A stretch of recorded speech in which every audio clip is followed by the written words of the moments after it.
This is it right here. Combining a team of reporters, columnists, and commentators. Don't you ever talk about me! Are you serious? Jack Ebling has brought thought-provoking discussion. What are you doing?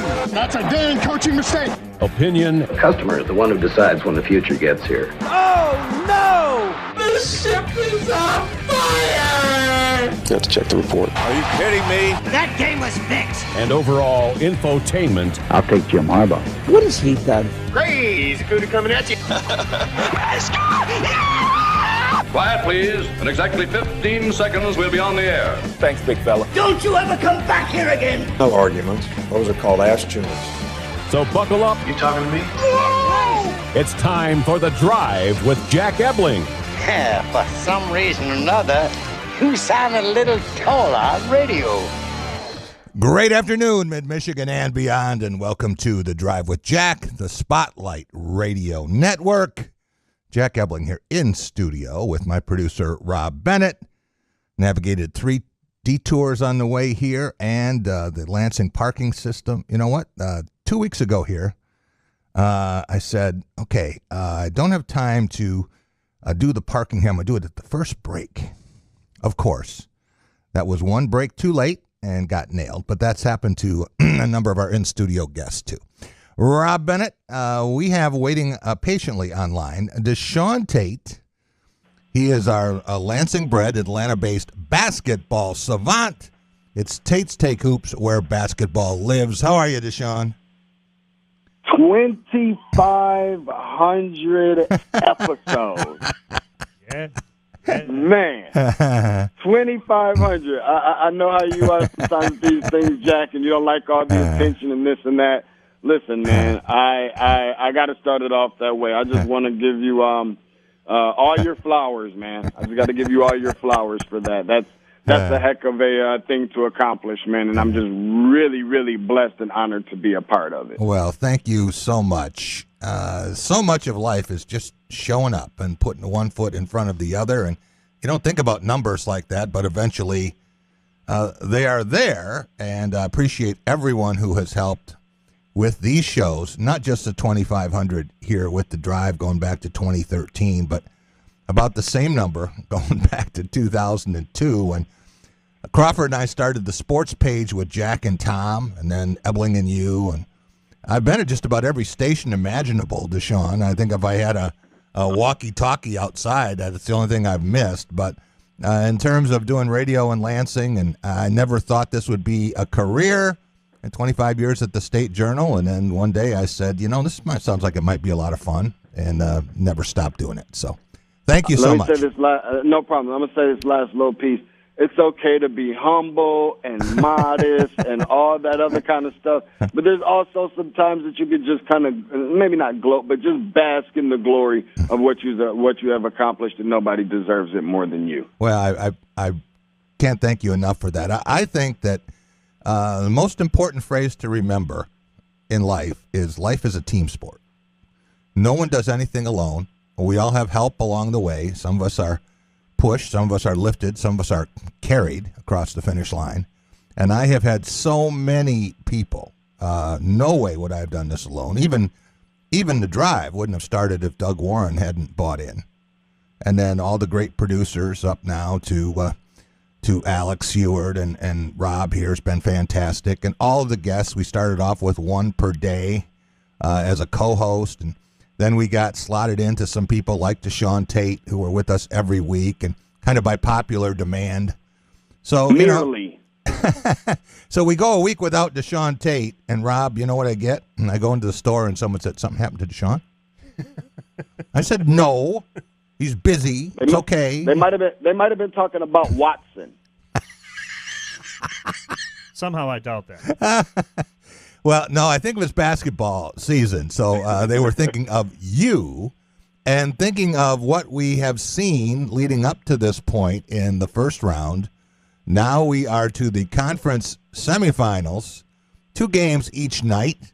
And last night, not very appetizing in terms of close games. Maybe we'll do better tonight. Yeah, I think we will. We've got some really good ones in front of us tonight, obviously. Listen, I mean, I just don't think that, like, when you think about this, let's start out with the West Coast game. I know we're kind of going to go from the second game to the first game, but when you're thinking about Golden State, listen, the things that come to mind instantly, the experience, the chemistry alone is going to be the things that's going to push them over the hump. Yeah. And for the Grizzlies, listen, and I don't want to treat this like they, don't have a shot at this thing, because they don't. I don't know if that went over your head or not, but they're still learning. They could have won game one. Come on. If John Morant's shot had fallen. That is so true. And they could have won game one, but I think a lot of that is a testament to, the Golden State Warriors, who particularly, when you're looking at them in that game, 65% from the line, 56 points in the paint, which we know the perimeter threat that they are. But Memphis, who's still learning how to win, there's a great starting point for them to some potential in the bright future. And they've overachieved a lot on the season to the consensus alone. Right. So it's not over yet, but we'll see how much interesting it can get. I see maybe one game. Deshaun, you know why I wanted Golden State to win that game at the end? I like both the teams. And I like the way Golden State plays. And who can't, like Memphis, what they do out there. And, of course, a couple of Spartans, 3 Spartans out of the 10 starters in the series for a guy supposedly who can't develop pro players. But when you thought about the end of that game and the call, and it looked like the ball was clearly Golden State's ball with like 4 seconds to go, and the two officials look at each other like, oh, I'm not going to call that. And then they didn't check it, and they just had a jump ball. Of course, Jaren Jackson wins the jump ball. Memphis never should have had that last shot. It's crazy when I think about this, because so much and so often we talk about the officiating, and I hate the idea of having to go to the replays for everything. It seems exactly. But listen, they're out there for a reason. Whatever happened to just making the call and standing on it, and granted, maybe there would have been the opportunity, maybe not, but I always look at it like this. If you don't put yourself in these types of positions, and I know that that's easy to say from the sofa, but if you don't put yourself in those type of positions throughout the duration and the course of the game, then we wouldn't be here. And I expect for it to be another good game. How good, I don't know, but Memphis has to make it a really good one, because going over there to the Bay Area is going to be extremely tough, and that probably isn't teaching anybody listening very much. Yeah, if they go home up 2-0, I would say Golden State is in more than a commanding position. But I think that the same thing could be said for the other series tonight. After what Milwaukee did to Boston, and all Boston was the best team in the association in 2022. Number 1 in offense, number 1 in defense. They lost, 7 games? In January, February, and March. I mean, they were incredible. And Milwaukee just went right through them like a hot knife through butter. Yeah, the funny thing is, we talked so much before about Brad Stevens and being on the hot seat, his exit, and all this kind of stuff, and not living up to the expectations. And this does feel different, especially coming from before March Madness. Boston was somewhere around 7, where Chicago was at the top, and then they flip-flop by the time March Madness ends.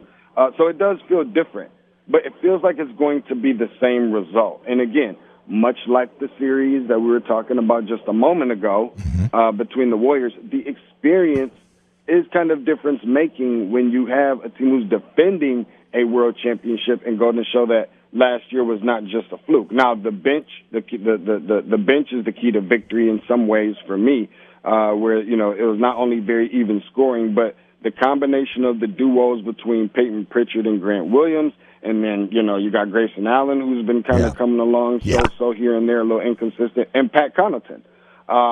But the interesting matchups, there's 2 of them that I think stick out like a sore thumb to me. And one of them is the Bobby Portis and potentially Robert Williams. I know about the injury stuff, but the way that those guys get after it with an edge, kind of edgy to themselves, and then the Marcus Smart, who's such a great defensive player, and then Drew Holiday, who's such a great defensive player. Yeah. For a guy like Marcus Smart, I think he has to limit Drew Holiday a little bit more, especially considering the fact that you don't have a Chris Middleton. Yeah, and when will the Bucks get Chris Middleton back? I don't know the answer to that one. I'm sure that Boston is not going to be in much of a rush. But I think the way that Boston performed in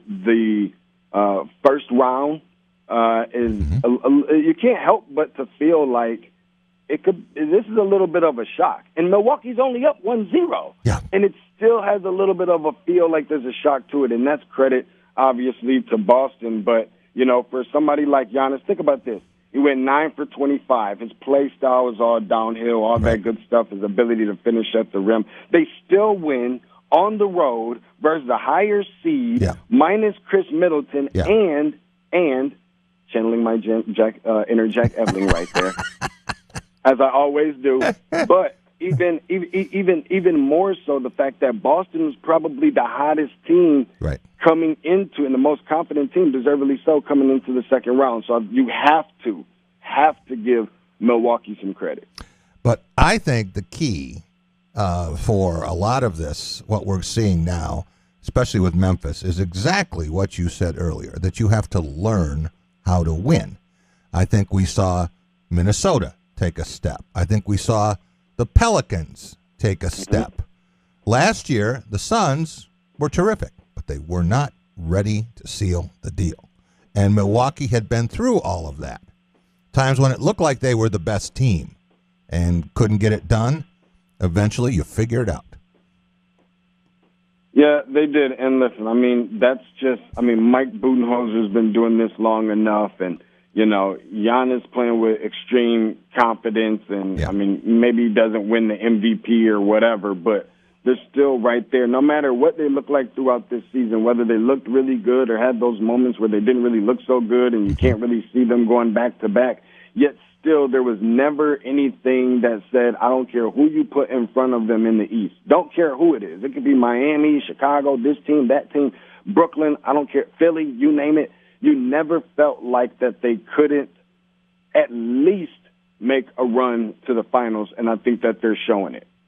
All right. In the next 4 years, Deshaun, you're the first person I've asked this question. The next 4 years, do the Nets win a championship? Do the Lakers win a championship? Do they both win a championship, or does neither win a championship? Nets, Lakers. It's so hard to go against the Lakers and LeBron. I think they obviously have to reconstruct that roster all over again. If anybody has the ability in getting guys to play with them and getting to the finals, because one man can definitely help you so much, as we've seen in the past, I would definitely say that the Lakers. I haven't seen anything that made me feel like Brooklyn can do that, especially what I saw this year. That was very telling, and especially some of the off-the-court stuff doesn't make me feel nearly as confident. So if I was to say one, I would say that the Lakers, but I'm not completely sold on that much more than I am neither one of them winning a championship. I think it just all kind of depends on who's playing where. We have seen super teams work, Deshaun, when they come together and actually form a team. We have also seen super collections of individuals not work. It can be catastrophic if they do not form a basketball team. And I think that might be what we have in Brooklyn. But looking at where we are now, are you willing to say that Golden State is going to advance in the West? And are you thinking the same thing about Milwaukee?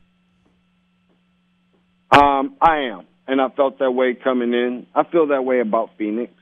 It just only seems right to have that Miami, Milwaukee, Phoenix, Golden State. I just don't think it can really be another way.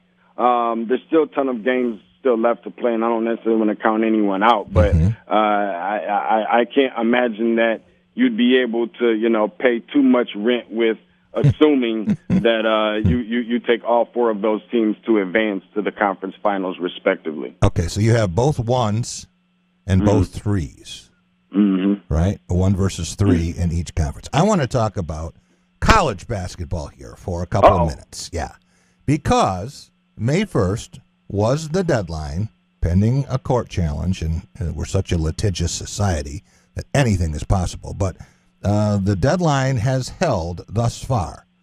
So if you did not go into the portal by Sunday, then you cannot leave and play next season. You would have to sit out. So if that is the case, and we assume that anyone who is going to leave has left, how do we judge this whole thing? And what does it mean when players are getting deals up to $800,000, we've seen, and then players off that team are saying, wait a minute, we're the ones who got this team to a Sweet 16 or an Elite 8. What do we get?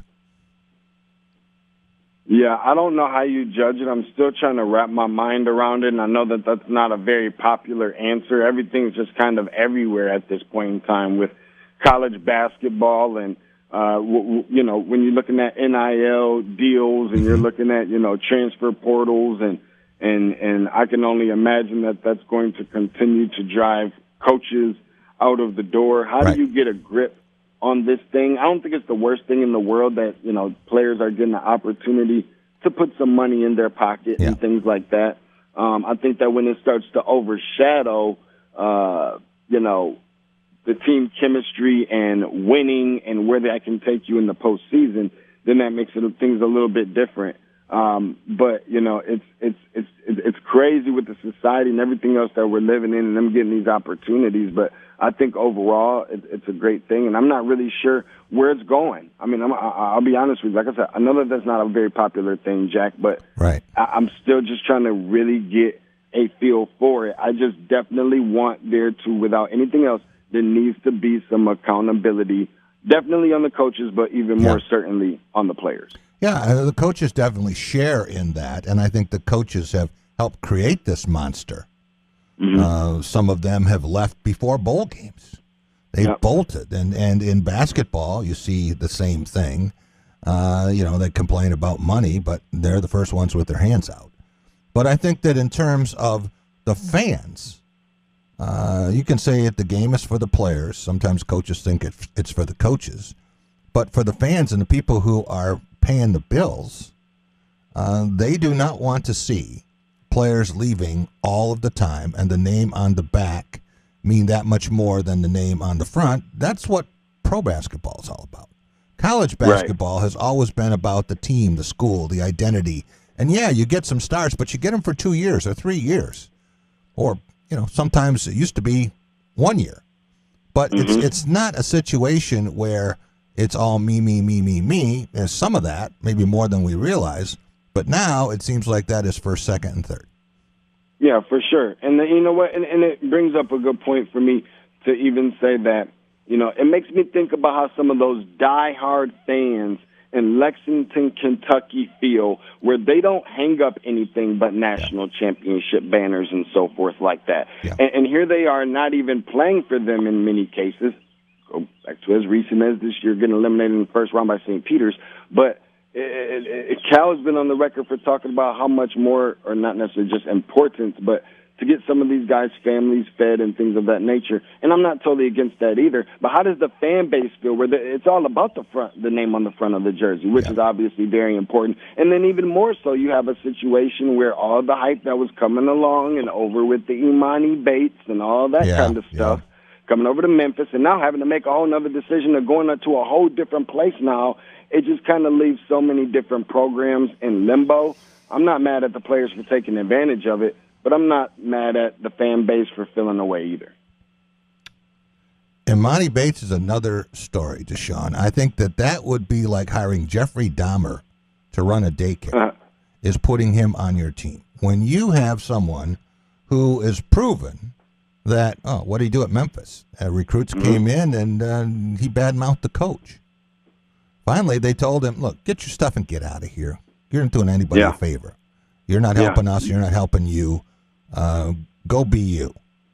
Yeah. And now he's talking about a Final Six, Deshaun. He's got schools on that list that aren't even recruiting him. Yeah, which is crazy. I'll be honest with you, and I've been saying it all along. I think that it's essentially just a Michigan Wolverine waiting to happen. I've felt that way even before I've seen the Final Six. I know the tight relationship between the family and Juwan Howard from even back when Juwan Howard was playing for the University of Michigan, the relationship with the dad and all that kind of stuff. I know that that's a whole different, conversation, but I think that that's something that is real. Wow.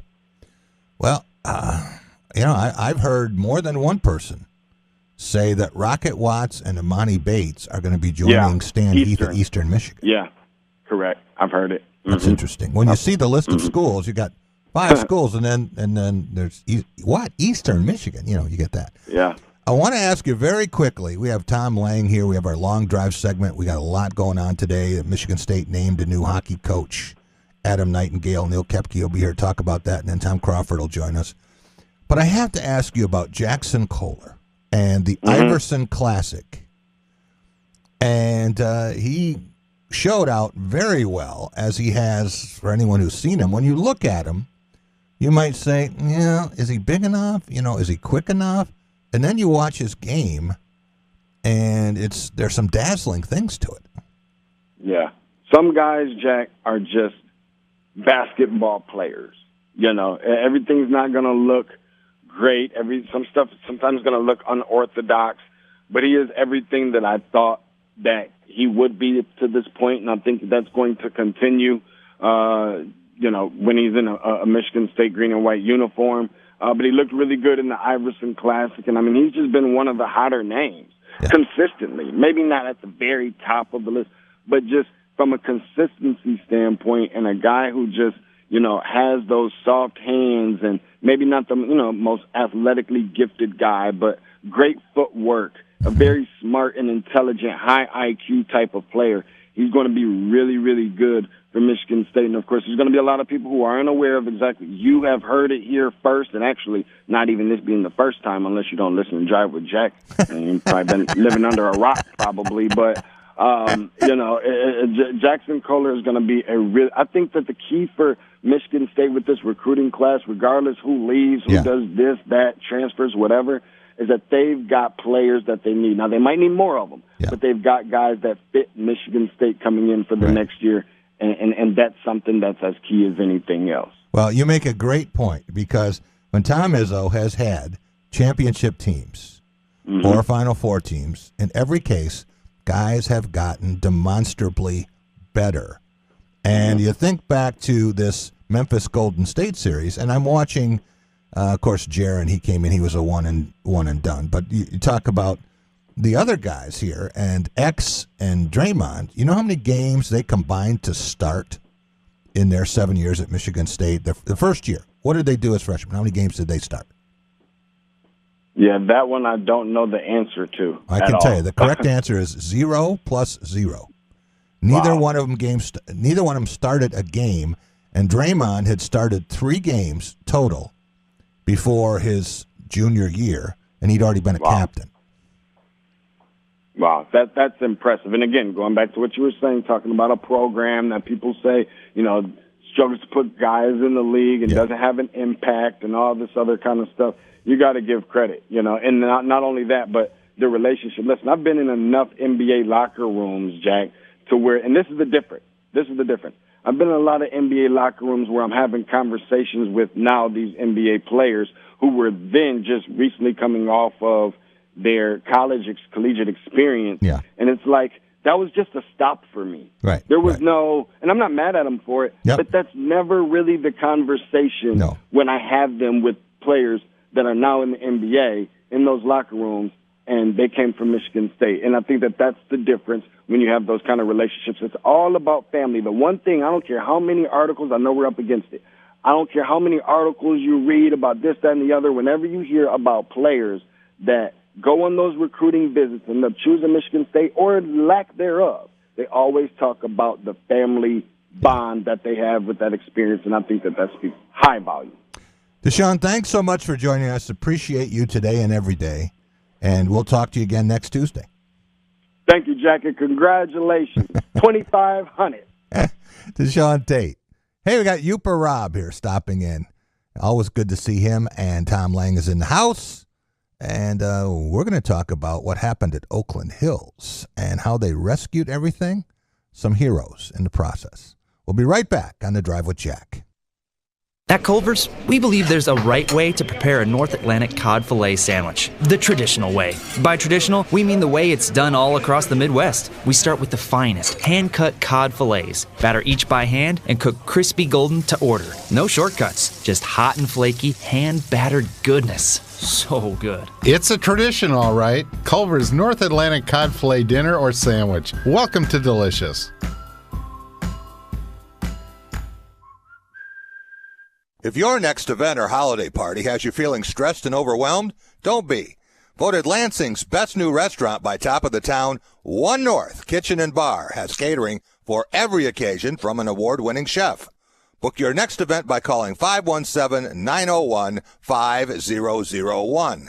One North is the perfect place to get with family and friends for all the big games. Also voted Lansing's best sports bar, they have over 40 TVs, feature scratch cooking, amazing craft cocktails, and the largest draft beer selection in West Lansing. That's One North Kitchen and Bar, where friends and family gather to make good times great. As families and communities across Michigan gear up for an historic back-to-school season, Dean Transportation is looking for compassionate people to join their dedicated team of school bus drivers. They offer competitive wages and paid training, quality benefits, flexible schedules, and most of all, endless opportunities to make a difference. Apply today at deanjobs.com to join this critical effort to help students return to learn this fall. deanjobs.com. NBC News Radio, I'm Lisa Taylor. Senate Democrats are very angry about the leaked draft of a Supreme Court opinion that apparently overturns long-standing abortion rights. Majority Leader Chuck Schumer called it a dark and disturbing time during an event at the Capitol steps. He said a ruling overturning decades-old abortion rights would be on the wrong side of the American people. The Senate Minority Leader isn't mincing words. The integrity and independence of the Supreme Court is once again under attack. Kentucky Republican Mitch McConnell said it's the Supreme Court's job to investigate the leak that was published by Politico. McConnell applauded the Chief Justice for saying he intends to look into who leaked the decision. Officials with the Tree of Life in Pittsburgh are announcing plans to build a museum and memorial to honor the victims of the deadliest anti-Semitic attack in U.S. history. The memorial will honor the 11 victims from 3 congregations, Tree of Life, New Light Congregation, and Congregation Dor Hadash, who were shot and killed in the attack 4 years ago at the synagogue in Pittsburgh's Squirrel Hill neighborhood. Lisa Taylor, NBC News Radio. Jack Ebling here with Matt Sloan at Graph of Okemos. Matt, people buying cars different ways now with inventory changes. They certainly are, Jack. It's a wild time, but we're still selling them. You might not see them on the lot, but they're still coming in every day, and we're still delivering them. So what we're finding is a lot of people, they come in, and they actually place an order for the vehicle instead of finding one on the lot that they want. Then that comes in within 7-8 weeks, and they take delivery. We'll still want that great Graph service. They're making friends. When it's your moment, that once-in-a-lifetime moment, you don't just want jewelry. You can get that anywhere. You want a memory that will go down in history, your moment. We're Medawar, crafted with exquisite style, quality, and love, so your present will be stunning every time you look at it, every time someone notices it, and they will notice. We've devoted our lives to this art, and we're proud to share it with you. The gift you want to give is here. Medawar Jewelers in Lansing, Okemos, Jackson, Portage, and Brighton. There is definitely an art to handcrafting a rich, creamy Culver's concrete mixer. Start by scooping our so incredibly fresh vanilla or chocolate frozen custard. Then add whatever mix-ins you crave. Cookie dough, salted caramel, Butterfinger. Blend till you get the perfect balance of goodies from top to bottom. Indulge in a thing of beauty. Come to Culver's and let us create a concrete mixer masterpiece just for you-know-who. Welcome to Delicious.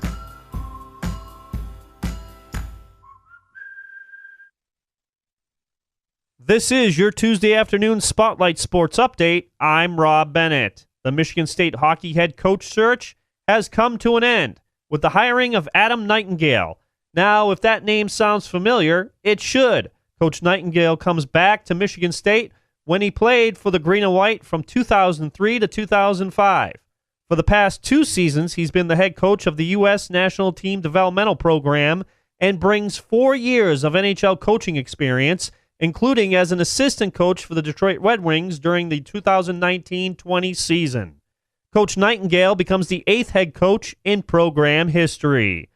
On the ice, the NHL playoffs continue with all Game 1s tonight as Pittsburgh is in New York to face the Rangers. The Capitals take on the Florida Panthers. Nashville heads to Colorado. And the Stars are in Calgary to face off against the Flames. In NBA playoffs, it's Game 2 in Boston as the Celtics host the Bucks, and the Warriors are in Memphis to take on the Grizzlies. Stay tuned for more celebration of the 2000th 500th episode of The Drive with Jack right now on Spotlight.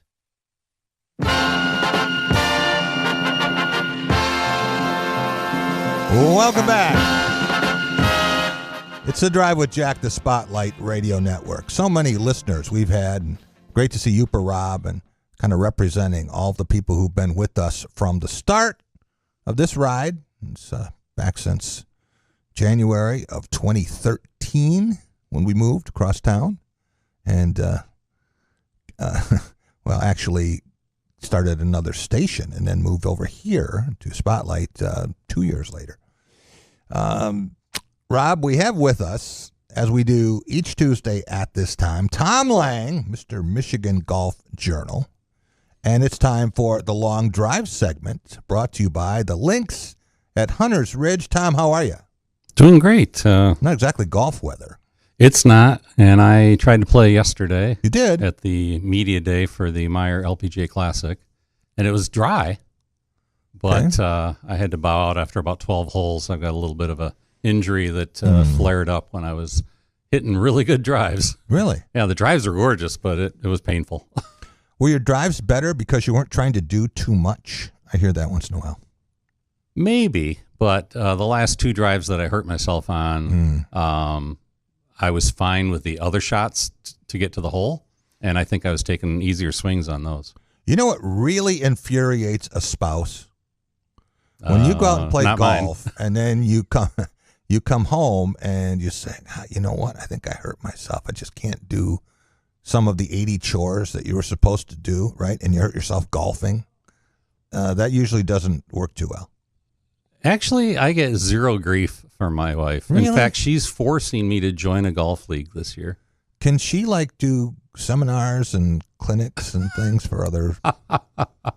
Well, she is an actually wives are the heroes. She's an assistant high school principal, so she understands how to let people talk to each other and figure things out. And I'm I'm forgetting the official name of it. Something about restorative discussion or something like that. I'm blowing the word wrong, but she understands that stuff. High school assistant principal, yep. And a basketball official. Wow, what a tandem, the two of you.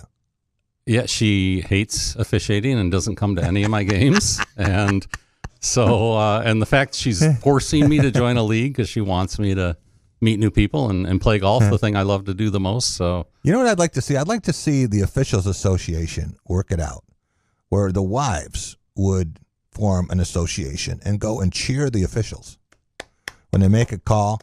That'd be kind of cool. Great call, ref. Oh yeah, you're right on top of it. Great positioning.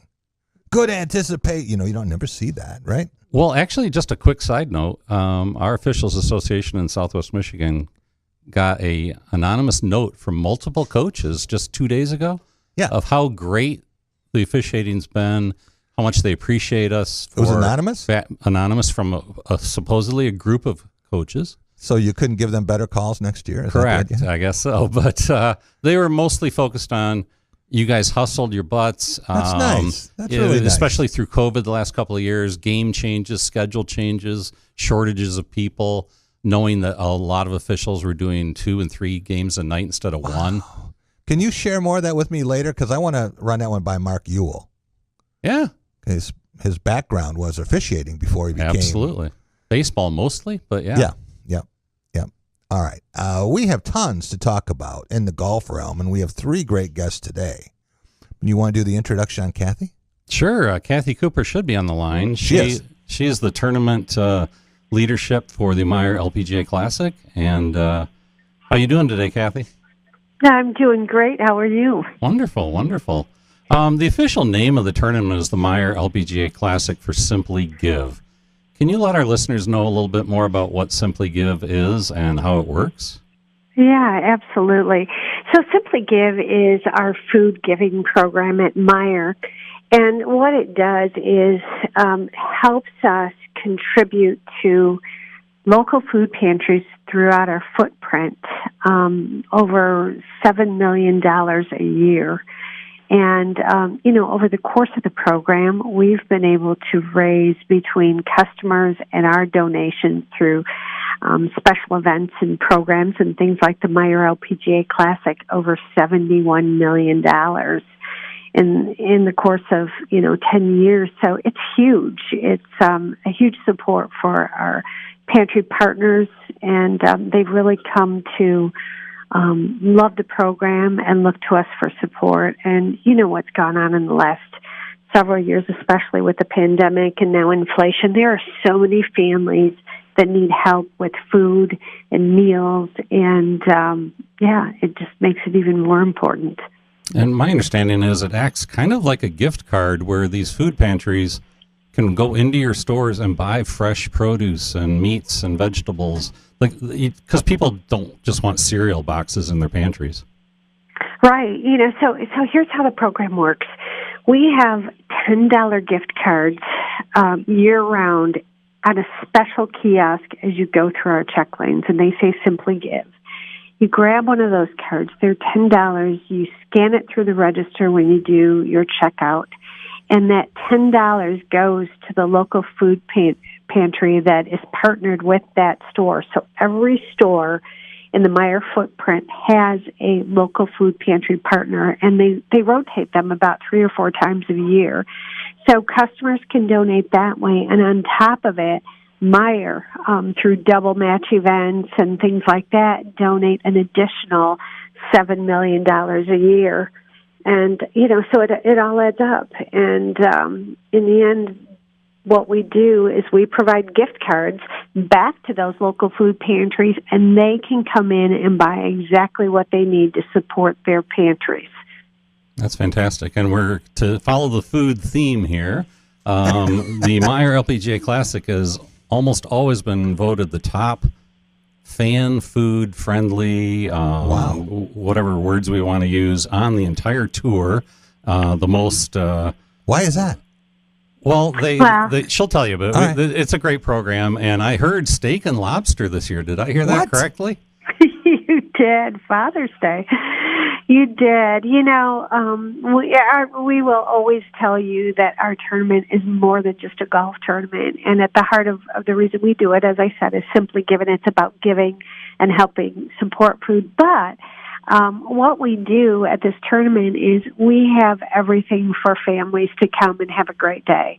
They can watch golf. They can get lots of food through our Grand Taste viewing decks, through a new high-level hospitality experience that has local restaurants and full beverage assortment and great viewing. And it's a whole food extravaganza, an experience along with golf viewing. And then we have a family village that has a place we call Discoveryland. It's a kids' play area, and lots of toys, active sports stuff, some movies and pieces from Universal Studios, and then, of course, food there. We have Purple Cow ice cream. We have fresh produce. You name it, we've got it. Tom, you know a lot about this tournament and all the others. We have 8 pro tournaments this year? This year, the state of Michigan is going to host 8 professional tour events. What is it about this event that makes it unique, other than the fact that you're going to leave weighing more than you did when you got there? Yeah, you could easily put on a couple of pounds. But the Meyer tournament yesterday announced a huge pavilion called Jay Brewers. It's named after the gentleman who first owned the property at Blythefield Country Club, where the events played. And it's going to be an upgraded ticket. You can correct me if I'm wrong, Kathy, but it's going to be an upgraded ticket where it's all you can eat, high-end foods, just TVs inside in case a few people want to sneak a peek at the U.S. Open as well, played the same week. Can you tell a little bit more about that? Yeah, you've got it. It's a premium high-level hospitality experience, but it's even more than that. That's where we've plugged in several local restaurants. We've got a great beef and seafood area. We will have everything from Mexican to Italian to Vietnamese to barbecue. We will have a 120-foot beverage area that has any kind of beverage you can think of, and large TV screens above that to sit and watch play, or you can go watch from the rail along Fairway 4 and watch active play. Lots of comfortable seating, an amazing place to socialize, be comfortable, eat, drink, you name it. You've got the Meyer Golf. You've got U.S. Open on television. You've got incredible food. That sounds like a pretty good Father's Day, Tom. It's great, and it's a great place for whole families to come. And, Jack, you kind of asked what's special about this event. It's also the fact that it's one of the highest purses on the entire LPGA Tour. I think it's $2.5 million this year. Is that right, Kathy? That is right. Yeah, so that draws the best players. They want to come to Grand Rapids. They want to play in this event. They want to earn some money for their checkbooks. And so when you have the best players in town who enjoy being here and are friendly with the fans, it's just a great atmosphere. You know, the other thing, Tom, is they say over and over again, they love the community here in West Michigan and the friendliness of the people and the way the community supports the tournament. That's really special to them. Kathy, before we let you go, I want to ask, since this is the Meyer event and it's where I shop, can I get tickets, or can I tell people that they can get tickets at their neighborhood Meyer? Yeah, well, here's what. We will have tickets on sale. They're not for Jay Brewers. Jay Brewers is online only because of the limited amount that we can sell. Okay. You can get those at MeyerLPGAClassic.com. And then for general admission tickets, we will have those on sale in Meyer stores the last few weeks right before the tournament. Okay. All right. Coming up, so we got a little bit of time left. We're talking about mid-June, right? So. And another thing I like about it for the fans is the shuttle service is exceptional. Free bus shuttle with your ticket, and they drop you off at a place that's maybe 300-yard walk to Jay Brewers at the most. You can go around the backside of hole number, I want to say 2, but the tournament sets it up a little differently. But basically, all the action is within one hole length of the drop-off point. Okay, we're getting double feed. There we go. Did we lose Kathy? I think we did. I think we were trying to get our next guest on the line. Could be. Is that what happened, Rob? Well, just to continue, like I say, if you're a fan that wants to go there, it's a great place for the kids and your family. I've always enjoyed it heavily, and you can walk way down to the backside, back 9 if you want to, and get a good hike. But if you just want to stay close by to where the bus dropped you off and we'll pick you back up, it's very convenient for that as well. Okay. That sounds great. It sounds like a terrific event. Rob, just come on here and tell me what we have here. Do we have... Yeah, we got Zach ready to go on hold here, so we could go with him. All right. I apologize. Sorry we didn't have a proper send-off there for Kathy, but I think we got a lot of information out there, Tom. And Absolutely. We will publicize the Meyer event again. Well, like she said, she gave the website. MeyerLPGAClassic.com has everything. There you go. Zach McKee is one of a group of heroes, and not just those who took trophies from the cases at Oakland Hills, but everyone else who worked so hard that day. Do you want to do an introduction? Yeah, it's Lieutenant Zach McKee, officially, from the Southfield Fire Department, and he's calling us from Missouri today, where he's doing some training, I believe. How's it going, Zach? Good. How are you guys doing? Good. Great. You're in Missouri. I guess for training, you're in the show-me state, so you have to show them what to do, right? Yeah, I got to show them what to do, and they're showing me what this weather's about down here with tornadoes and thunderstorms and 80-degree days. It's all over the place. Well, we've got cool and wet here today. Yeah, we're about the same down here. Yeah. Well, congratulations to you and your group. It was really a foursome who went on trophy protection. And then the group, how many people in all were involved in battling that blaze? Oh, man, I couldn't tell you. I believe there was probably about 12 departments. I'd say probably close to 150, 200 firefighters were on scene that day. It probably takes all of them to allow you to do what you did, right? Yeah, absolutely. The Bloomfield Township guys, where the fire took place, Oakland Hills Country Club was in their city, and they're pretty busy. They had their hands full fighting the fire. They'd been there a little bit before we got there. We were just fortunate enough to arrive at the right time to see the conditions and be the right crew standing there willing to go in and grab that stuff while the rest of those guys were, fighting the fire and doing their thing. Yeah, Zach, I was kind of wondering the impetus for me even having a story about what you guys were doing in my MI Golf Journal. Actually, the April edition, it's still there online, migolfjournal.com, was the fact that I figured guys who went into the building wanting to get historical artifacts out of the burning clubhouse were probably golf lovers. Does that describe you and your family and friends? Yeah, I'd say for sure. A couple of the guys on the crew are really avid golfers. I'm a big sports fan. I played college football. My wife was an All-American. My kids golf. We're just sports all the time. So I was definitely really familiar with what was going on in the clubhouse. And as I said when I spoke to you earlier in the week, as we were riding up there, one of the guys in the truck with us, he was telling us all about, the tournaments that are there and probably what's in the trophy case. So we knew there were some historical artifacts in the building. Well, when you think about what that was like that day, and when you realize the historic importance of it, how do you coordinate that in such a high-pressure environment? For most people, I would use the word panic. Obviously, you wouldn't for firefighters. But to come up with a strategy on that and to have a plan and execute it as successfully, how does that happen? You can't practice taking trophies from a burning country club.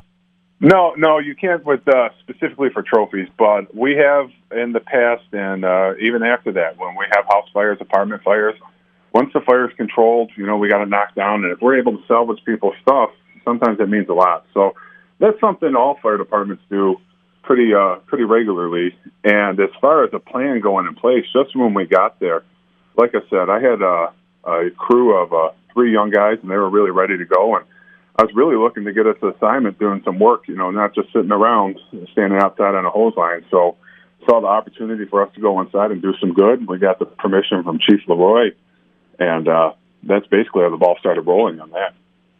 And as a follow-up to that, Zach and his buddies, I'll ask you for their 3 names here in a second, but the 4 of you went into the clubhouse, got what you could.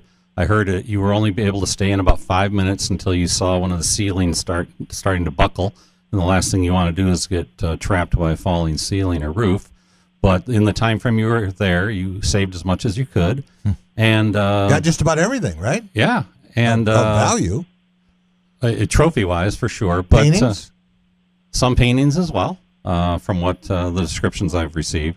But this caught the attention of some up-north resorts. Boyne Resort and Treetops, and they gifted these firefighters some rounds of golf. And I think we have Ken Griffin from on Boyne the line right now, don't we? Hey, Ken. Hi, Tom. Hi, Lieutenant McKee. How are you? Very good, thank you. Ken, can you describe your motivation for wanting to help recognize these guys and firefighters and first responders in general? Yeah, well, really, it's it was a thank you very much for saving all the Michigan golf memorabilia that you guys get. All the firefighters on scene that worked so hard so that you guys were able to go into that fire. We realize that you guys take, great risks every day, and this is just one small picture of that. But for the Michigan golf community, it was a pretty big deal to save all that history, and we just wanted to say, thanks to everybody for all their efforts on that fire, and specifically the firefighters that pulled the memorabilia out. Yeah, we had a little media event last Friday at Southfield Station number 5, and Fox 2 and Channel 7 and 20 in Detroit put together really nice pieces. Very nice. And for people who want to see those, if you go to my website under videos, migolfjournal.com, and then go to the videos tab, you'll see both of those stories that were well done. The Fox one had video cam, helmet cams, that I assume Zach and others were able to provide to them, showing them going into the building and pulling the trophies out, breaking the glass cases. Love it. It's a very powerful video if people want to go look at it. Yeah. Can you describe it from your position, Lieutenant, how this was or wasn't different from other buildings you enter? Really, a lot of buildings we enter, the helmet cams are great for us. It's a great training tool. Afterwards, we can critique it. We don't get as fired as much as we used to 50 years ago. So allowing us to break down every fire, that really helps. That fire was unique. We didn't have a lot of smoke on the first floor, so we were able to see everything really well with the helmet cam. And the only thing that really hindered us was the sprinklers going off, kind of put some of the water on that camera. If you look, it's a little blurry. Well, I'm glad there was water there. That's a plus. We'll take that and endure the droplets on the camera. We're talking with Lieutenant Zach McKee, representing some heroic firefighters during the Oakland Hills blaze, and Ken Griffin from Boyne. It's the long drive brought to you by the Links at Hunter's Ridge.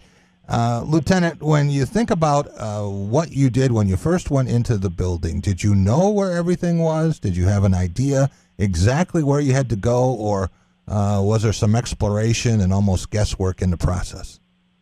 I knew the main trophy case was inside the front door. We spoke with the general manager before we went in. He was the one who organized his gentlemen outside to kind of form that Bucker Brigade that we talked about. So I knew the trophy case was there. As soon as we emptied out that main trophy case, so I looked to the north and down that main hall, I noticed a few other trophy cases and a lot of photos and paintings on the wall. So that's when we went back in. We were able to empty out those cases and get as many of those paintings and photos off the wall. And about that time, it's like, as you said, the ceiling had started to come down.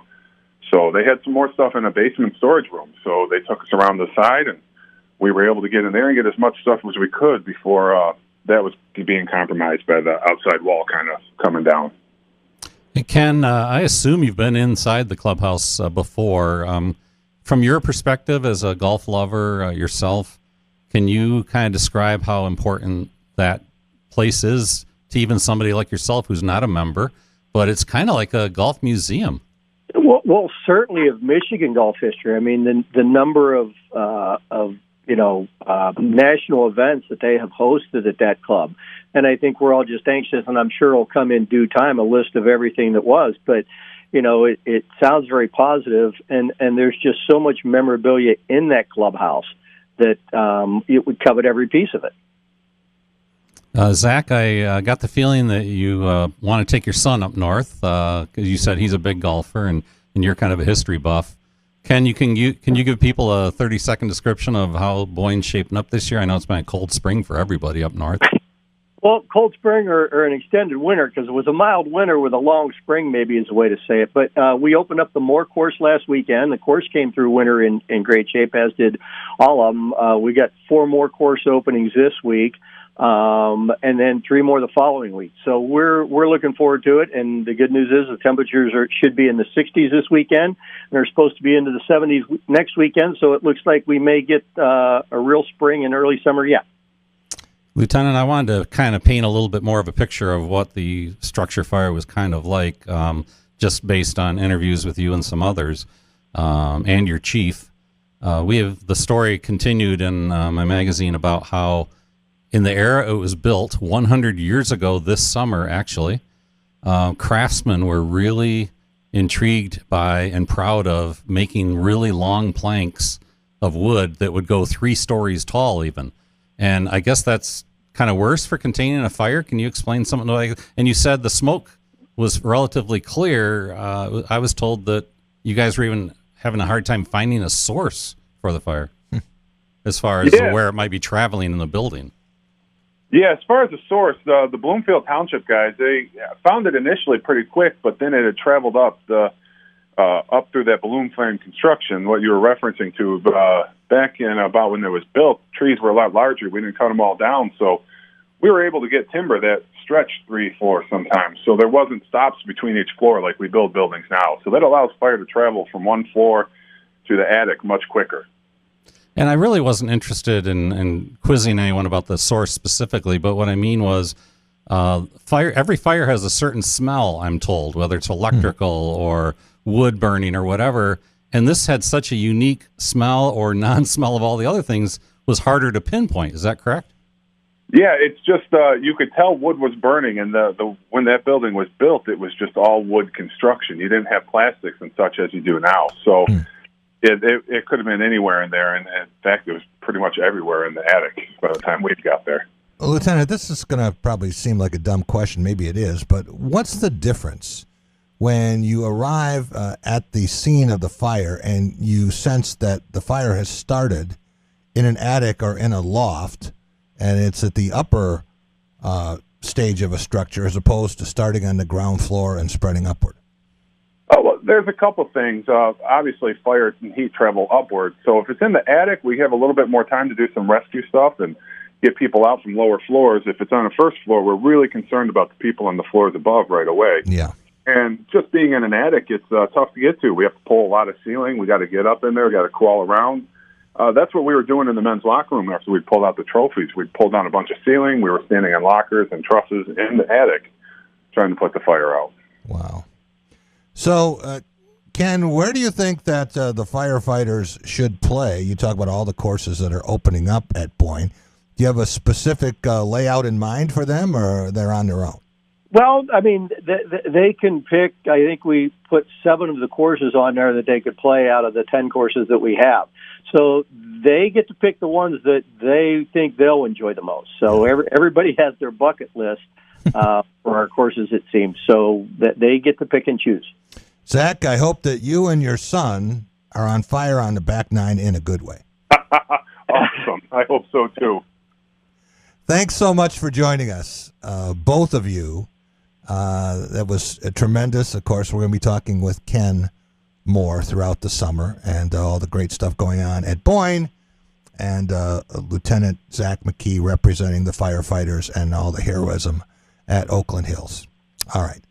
Tom, a couple of final notes here.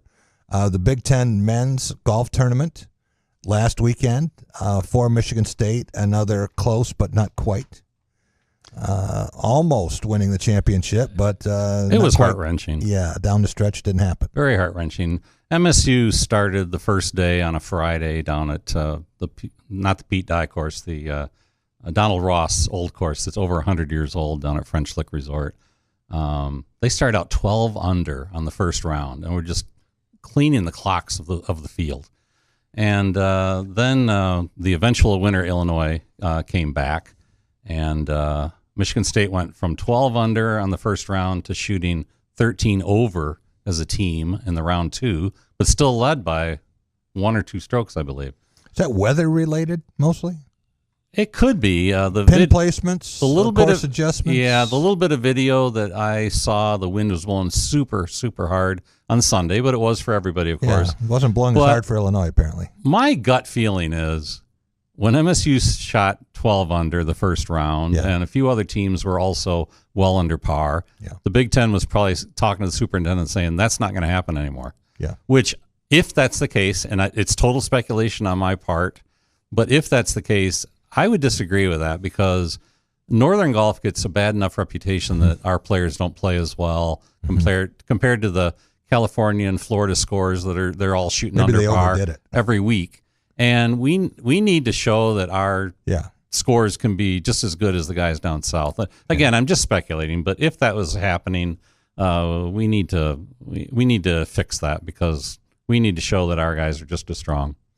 And once again, it's not so much the birdies, it's avoiding the double bogeys. Oh, absolutely. And that's what did Michigan State in down the stretch, right? It was. Bogeys and double bogeys came a little bit more plentiful than normal. And then MSU lost to Illinois by 1 stroke out of 4 people playing for 3 days. Wow. That's just razor thin. And Illinois won for the 7th time in a row, if I read that correctly. Wow. They're a very strong program. Michigan State was ranked 46th in the country, Illinois 19, and we had them on the ropes the entire weekend. Both of these teams be in the NCAA tournament, would you guess? Should be. They should be. Illinois will be. Illinois will be. Michigan State should be. Hard to know at this point. And Michigan and Michigan State will be in the women's tournament? They've already been assigned.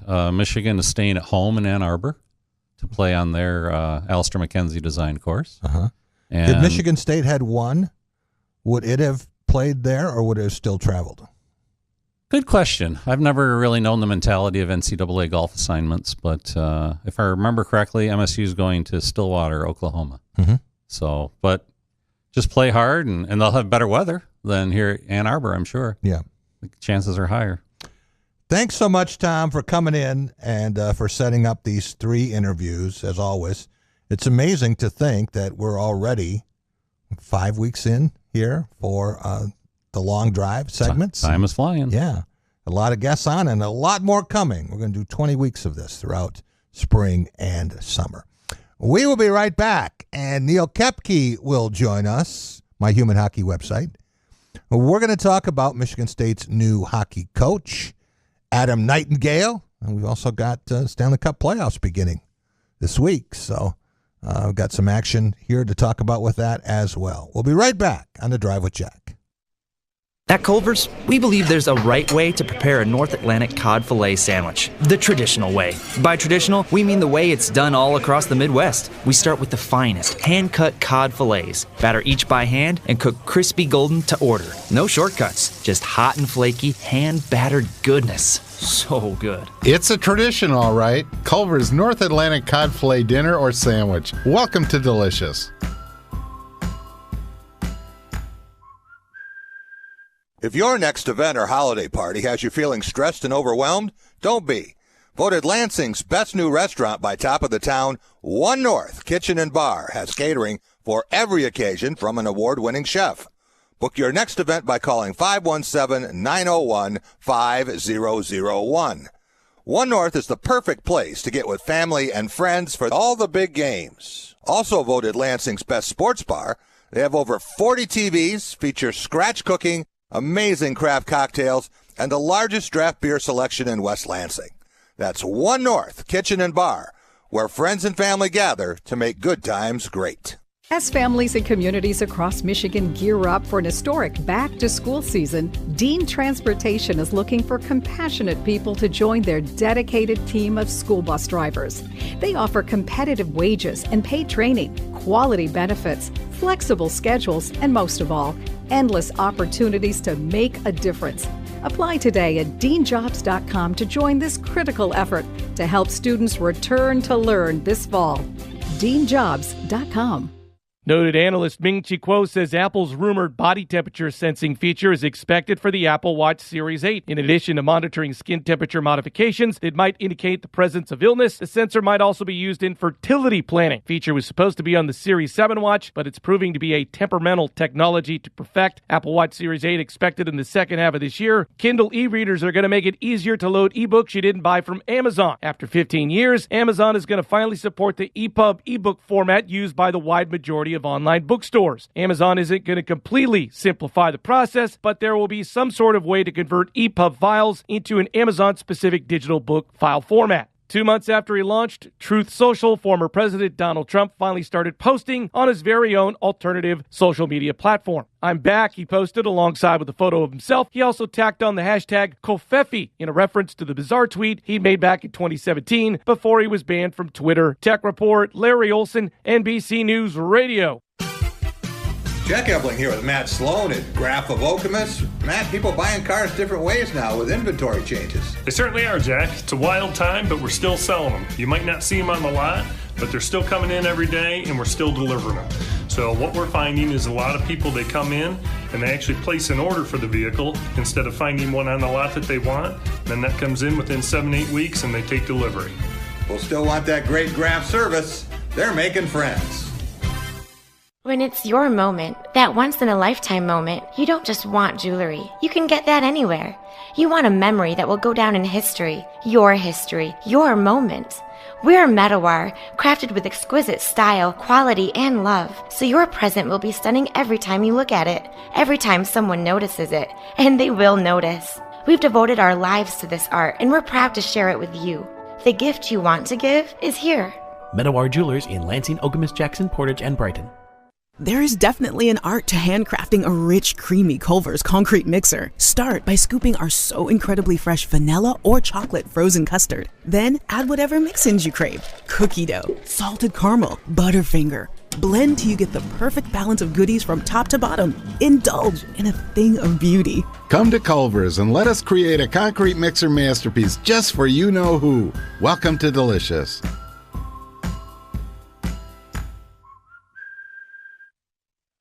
This is your Tuesday afternoon Spotlight Sports Update. I'm Rob Bennett. The Michigan State hockey head coach search has come to an end with the hiring of Adam Nightingale.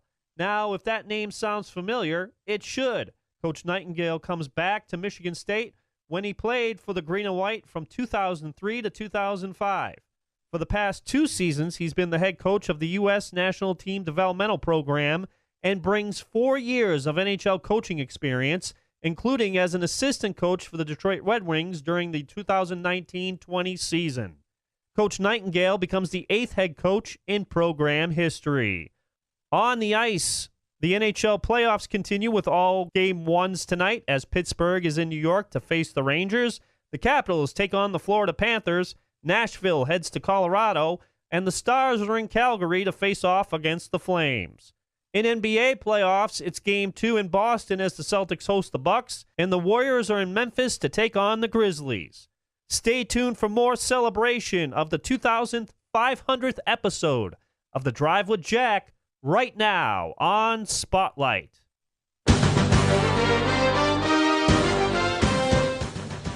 Welcome back to The Drive with Jack, Spotlight Radio Network. Jack Ebling here with my producer, Rob Bennett. Rob, great job with that intro music.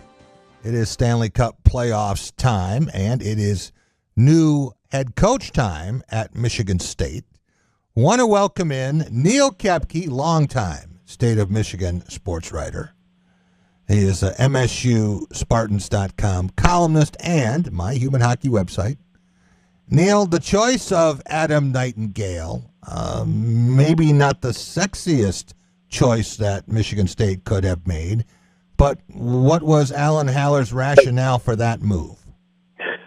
I think, Jack, when he basically talked to all these people on his so-called search committee or search team, that he filled the bill on all of them, and that doesn't mean that he didn't look at a lot of other people, and I certainly think he did. But I just thought, from the fact of Nightingale's experience, knowing how to coach and deal with young people, especially young people that are like, you're talking to at the age of 16 and 17 when you're recruiting them, and then coaching them at 18 or 19. So I thought he touched a lot of boxes, or clipped a lot of boxes when he was looking for a coach that, was basically somebody that a lot of people identified with on the search committee. They said, we need this, we need that, a lot of players on that committee and so forth. And so when Alan, I think, listened to those criteria, and he went out and found the guy that mostly filled the bill. And I think Adam Nightingale, being a Spartan and being a coach that's dealt with like some of the top talent in the United States and faced against some of the teams in the world that were the best at that age group, whether it was 16 or 17 or 18, I think it all worked out for him. I probably think he talked to other people about the job and probably got some good feedback and also got some, situations where they said, I think I'll stay. I think I'm happy where I am, but thanks for talking to me. But I think he took away a lot from those interviews, too. And so Alan Haller seemed to be the guy that was sitting there, and obviously they have very confidence that he can recruit and build, develop, and hopefully get Michigan State back on track as a preferred destination by recruits. I want to talk about Adam Nightingale more in just a minute, but I want to go back to the process. When you talk about the necessary qualities and the things that would make for a successful hire, you saw the list of things that Haller said today in the release. What was he missing? What do you think are the most important factors in this hire? I think communication is one of them, and the ability to procure talent. In other words, you have to be a good talent evaluator. And some guys in the business, whether it's baseball, football, basketball, hockey, or soccer, or whatever, can obviously spot good players and what they can do 3, 4, 5 years down the road and bring them then in the program. And I think that in the end, after talking to different people, but also listening to Alan, listening to Adam talk about his background and what he thinks this program needs and what he can deliver, I think it was the ability to communicate, but also recruit and find that talent and bring it in and develop it. And not only develop it on the ice, but development as men too. And I think that's what I think I think that's what basically gets Adam Nightingale excited about going to work, is the fact he has an impact on young people and young players. And he's going to tell them, we're going to educate you so you can deal with the real world. And hopefully, if you're good enough, you could play in the National Hockey League. It's all up to you, and let's do the process. I think that Danton Cole was a good evaluator of players. He certainly knows a good player when he sees one. I think that he knows what to say. I think he said a lot of the things that you mentioned as being important. It's not like you're reinventing the wheel here, but there's a communication link, a connection. And sometimes it's generational, not always. But Danton is 55, I believe, and what is Nightingale, 42? 42, right. Yeah, a little more contemporary. When you saw Adam Nightingale at Michigan State as a player and then later doing video and the things that he was involved with the staff, did you ever think, someday this guy's going to be the head coach here?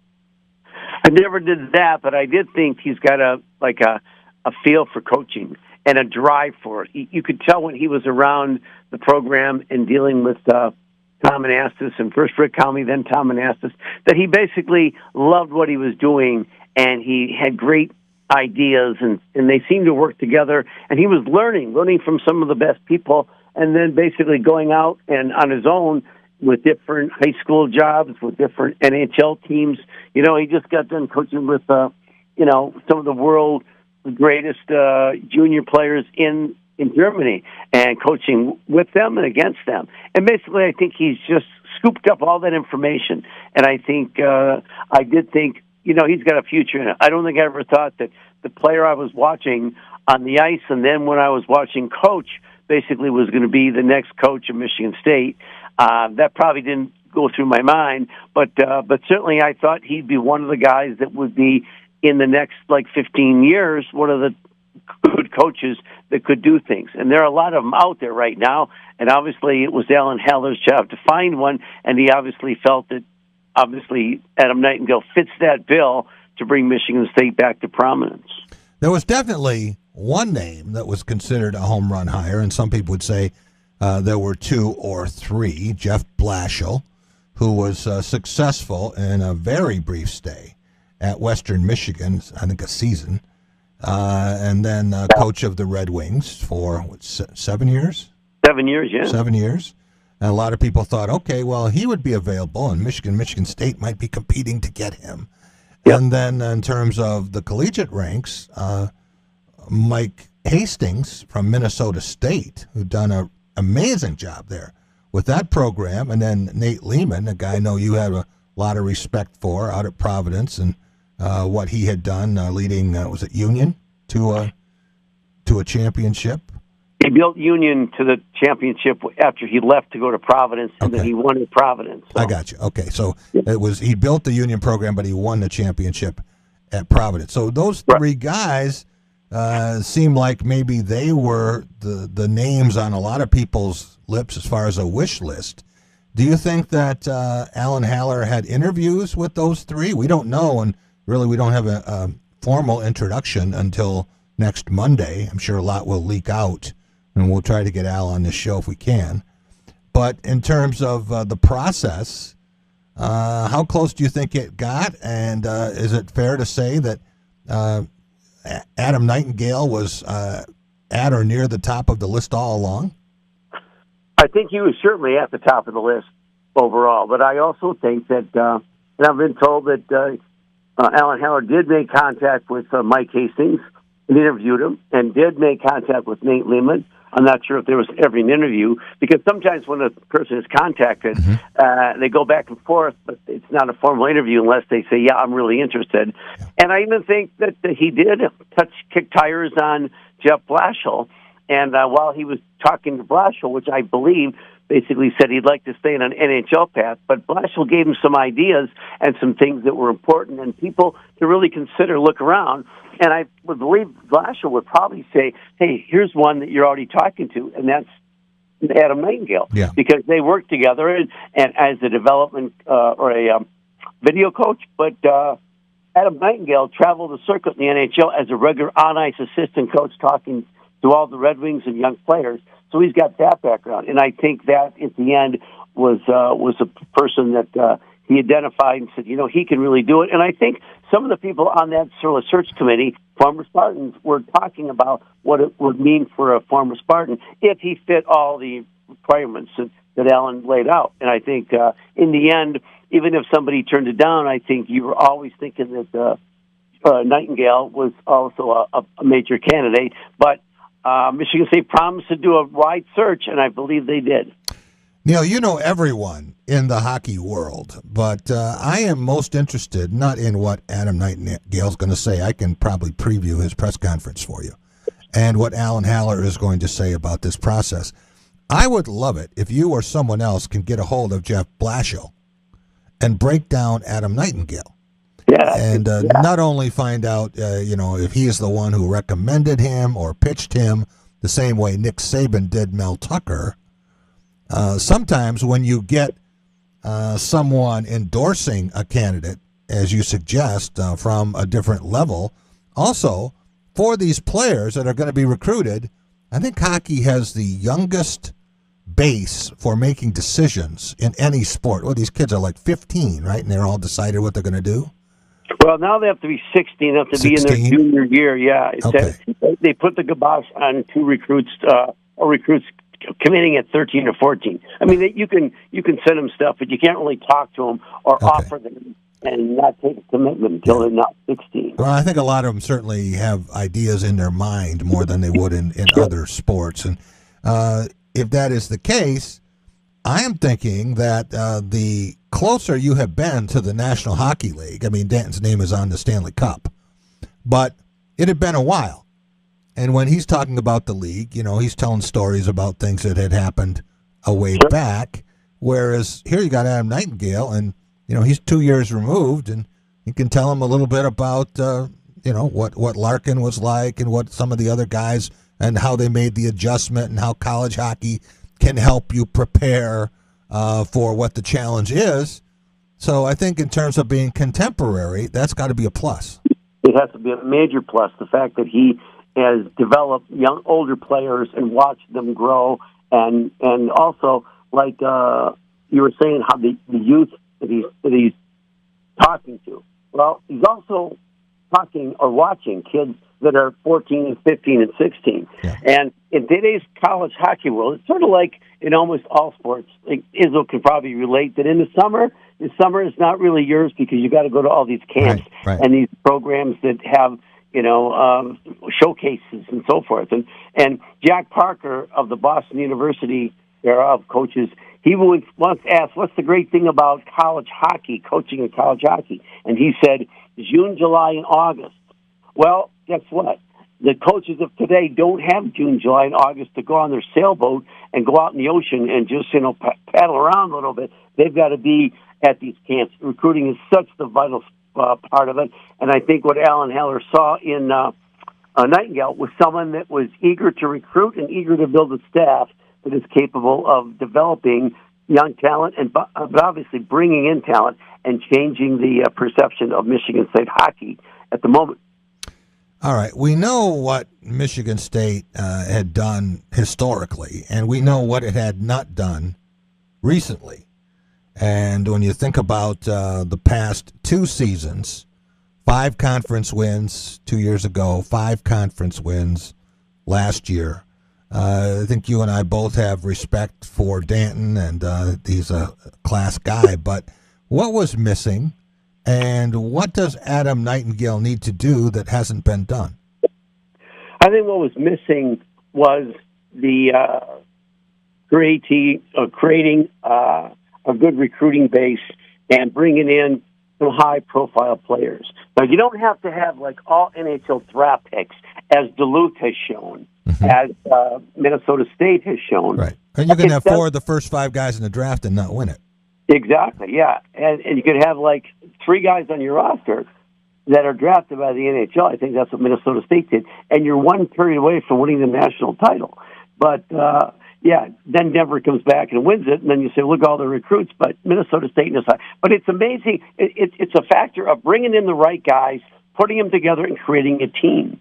And it's also of like basically making your program one that recruits and family advisors and scouts all like to promote and say, hey, if you're thinking of going to school, what schools are you thinking of? Here's a couple that you should go to. And when you get caught in the downside where you're not the school they're telling, or maybe they're telling recruits and their advisors, I wouldn't go to that school because they're not going to develop you like, say, your three other choices. And that's what I think Nightingale has to do. In the past few years, I think there's been good kids, but there's been too many kids that haven't been the quality of what Michigan State used to have back under Ron Mason and a little bit under Rick Comley, and that has been missing for a while. And I think that's the big thing that he has to do is to start bringing in some top-end players, putting it together as a team, and continuing to recruit and bring those type of kids in. In fact, if you ask people that haven't really or aren't close to the program but have watched it, that's what they'll say. I mean, I was talking to somebody from North Dakota who basically follows the college hockey world, and when I said I think that Adam will recruit and bring in a coaching staff that can also evaluate and basically convince kids this is a place to play, he said, yeah, they really need to upgrade recruiting badly. And this is a guy who probably hasn't seen Michigan State more than like 10, 15 times, but he reads about them and he can tell from their standing and how they are not competitive in the Big Ten, then that's an easy assessment of this program. Yeah. I am wondering, Neil, how important, and it varies from program to program, sport to sport, the head coach is as opposed to the staff. For Danton, he had Joe Exter, right, who was his primary recruiter on the staff, and that did not end well. He was fired or released contractually. And at that point, I thought, maybe this is going to go another year. I hadn't thought so during the span where they were 1-15 in the last 16 games, but I thought, okay, well, they've kind of crossed this hurdle and made a decision to give it one more run here. And then we got the news of the change. So let's say you are Adam Nightingale. And you're going after prospects, maybe a different cut of prospect than Michigan State has recently. But how do you convince them that East Lansing is the place to be when clearly it hasn't been the place to be for a long time? The success hasn't been there. Now you got some new facilities. That's going to be nice. But I don't think these kids are sitting there saying, well, I'm going to go to this school over that school because of the size of the weight room. That is the $1 million question, Jack, that I'd say programs throughout the country have at one time or other been faced with. And I think what you've got to do is show a competitive team to start with the players you have, and you have to, welcome in those players, and you have to call them your players and not other coaches' players. You got to, basically jump on board as a team. And that helps to establish the culture. And then as you keep adding, you have to keep competitive and start winning. You don't have to win necessarily championships, but you have to be a program that is looked upon by the college hockey world at all areas as this is a pretty good program. That's pretty good. Like Minnesota State is sort of done. And, I go back to covering Michigan back in the early 70s and 80s. And when I went to Michigan as a writer and started covering Michigan, they were down. They basically sort of like had, and that's why you obviously replace coaches. You have age or not success. And so I watched Michigan develop itself, and it took a while for Michigan to get back on the track. And when Red Berenson came in, he couldn't understand when we were telling him that people would rather go to Bowling Green and North Dakota and about 6 other schools than Michigan. And when he had left Michigan, that was one of the 6, 7, 8 places that were the best. They were winning titles. So it took Red 7 years to make the NCAA tournament. 7 years. You can do it faster now because there's obviously more opportunities in the 16th field. But and you have the transfer portal. You have some other aspects that you don't necessarily have to wait And what makes it a little tougher sometimes now is that there's so many other programs out there, because when Red was still developing Michigan, building it into a power from an also-ran, he didn't have Miami, he didn't have Minnesota State, he didn't have Omaha, he didn't have schools out east like Quinnipiac to contend with. Now there's 60 schools out there, around 60 schools, and they all have the recruiting edge of different locations and so forth, and they're making life a little tougher on some of these schools. And some of these, you just look at the Big Ten, and when's the last time a Big Ten program has won the national tournament? And we laugh because it's still Michigan State in 2007, and before that it was Wisconsin. But when's Minnesota last won? I think it was 2003. So are they the only Big Ten schools that have won in the 21st century? That would be right, yeah. Because Ohio State's never won, Penn State's never won, and so those, because Michigan hasn't won in the 21st century because their last title was 1998. So here's the challenge, Neil. Last question for you. You're Adam Nightingale, and your goal is not to finish 5th or 6th in the Big Ten. I guess you want to start with home ice in the Big Ten playoffs, and then you'd like to have respect, from your rivals. You'd like to be able to beat Michigan once in a while, and then you would like to close the gap, and then you would like to move up to conference contention. You're not going to vault from where they are into the Frozen Four, but what is a reasonable time frame for Adam Nightingale to get that done, acknowledging the fact that, the Notre Dame and Ohio State and Penn State, not to mention Michigan, Minnesota, and Wisconsin, they're trying to get players too. What would be the best thing for do is Michigan to change leagues in the next year or so.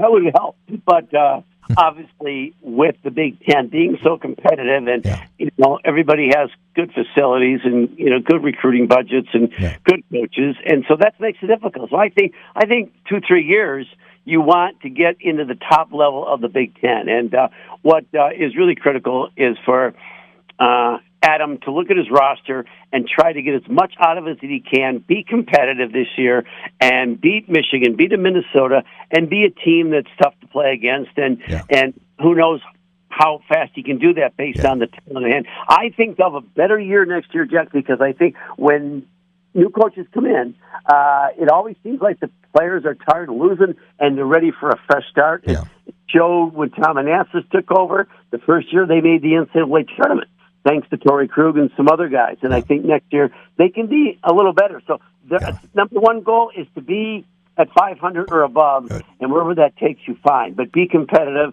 be at 500, and entertain your fans. Show them that there's hope for success. Easier said than done, and I can tell you, just in watching the few games I did in person this year, Torrey Krug is not on that roster. No, he's not. No. And the best player they have in that roster has graduated. So it's one of those things. It's going to. But again, Adam's got to find a recruiter that can start right now. It may not pay dividends for a couple of years, but it's trying to get Michigan State back on the track where recruits are ready to listen and the top players can come here. And if they can make a connection in the portal, or maybe some of the players that he has known, and they can say, hey, you can be the start, you can be the spark, you can be the one that people are going to point to 20 years from now and say he's the one who turned it around. But still, guys want to win. They don't want to come in and finish 7th in the Big Ten. Neil, thanks so much for joining us. Really appreciate it, and I guess we'll see you at a press conference next Monday. Yes, we will. Thanks, Jack. Neil Koepke. We'll be right back. Bluebelly Tom Crawford will join us. Coming up next on The Drive with Jack. At Culver's, we believe there's a right way to prepare a North Atlantic cod fillet sandwich, the traditional way. By traditional, we mean the way it's done all across the Midwest. We start with the finest, hand-cut cod fillets, batter each by hand, and cook crispy golden to order. No shortcuts, just hot and flaky, hand-battered goodness. So good. It's a tradition, all right. Culver's North Atlantic cod fillet dinner or sandwich. Welcome to Delicious. If your next event or holiday party has you feeling stressed and overwhelmed, don't be. Voted Lansing's best new restaurant by Top of the Town, One North Kitchen and Bar has catering for every occasion from an award-winning chef. Book your next event by calling 517-901-5001. One North is the perfect place to get with family and friends for all the big games. Also voted Lansing's best sports bar, they have over 40 TVs, feature scratch cooking, amazing craft cocktails, and the largest draft beer selection in West Lansing. That's One North Kitchen and Bar, where friends and family gather to make good times great. As families and communities across Michigan gear up for an historic back-to-school season, Dean Transportation is looking for compassionate people to join their dedicated team of school bus drivers. They offer competitive wages and paid training, quality benefits, flexible schedules, and most of all, endless opportunities to make a difference. Apply today at deanjobs.com to join this critical effort to help students return to learn this fall. deanjobs.com. NBC News Radio, I'm Lisa Taylor. The president of Planned Parenthood says the organization will mobilize after a leaked draft opinion suggested the U.S. Supreme Court will overturn Roe v. Wade. Alexis McGill Johnson said the organization has seen a decision overturning the landmark ruling as imminent since the confirmations of Justices Brett Kavanaugh and Amy Coney Barrett. There are tons of electeds who have not stood on the side of access to abortion care, standing with our freedoms and rights, and there will be a ton of rage, as you know, in the street. President Biden is condemning atrocities and war crimes being committed by Russian forces in Ukraine. And it really is gut-wrenching. We see the incredible bravery of the Ukrainian fighters defending their country with everything they have. Biden visited a weapons factory in Alabama and praised Ukrainians for their courage. The Lockheed Martin facility manufactures weapon systems such as Javelin anti-tank missiles that are being sent to Ukraine. Lisa Taylor, NBC News Radio.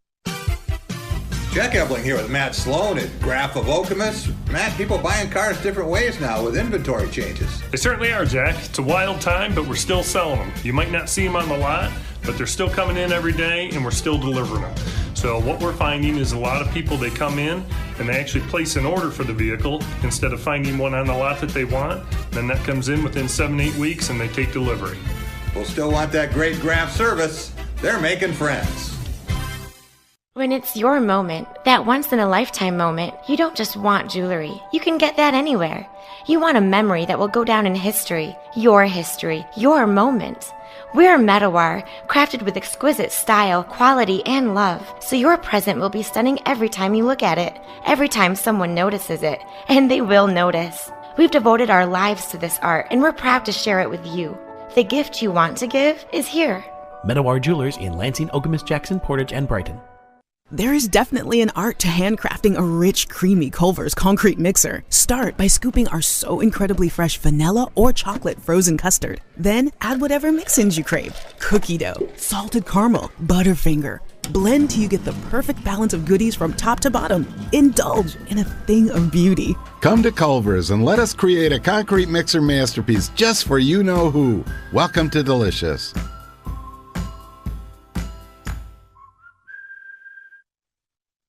This is your Spotlight on Sports History for May 3rd. I'm Rob Bennett. On this day back in 1910, the Intercollegiate Athletic Association of the United States is renamed the National Collegiate Athletic Association, the NCAA. On this day back in 1936, New York Yankee Joe DiMaggio makes his major league debut and gets 3 hits. On this day in 1961, Warren Spahn pitches a 2-hitter after pitching a no-hitter against the Giants at the age of 41 for the Braves. On this day in 1980, San Francisco Giant Willie McCovey hits his 521st and final home run of his Hall of Fame career. And finally, on this day in 2018, Atlanta Falcons quarterback Matt Ryan becomes the NFL's first $30 million per season player after agreeing to a $150 million extension. Stay tuned for more with The Drive with Jack right now on Spotlight.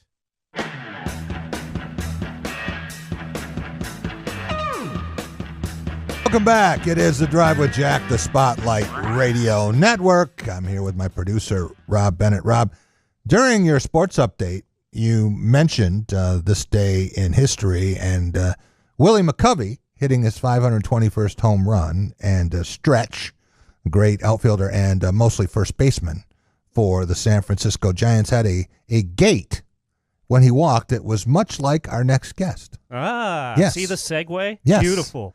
I want to welcome in Tom Crawford, Blue Belly Tom. He was on the first show as you go all the way back to 2002.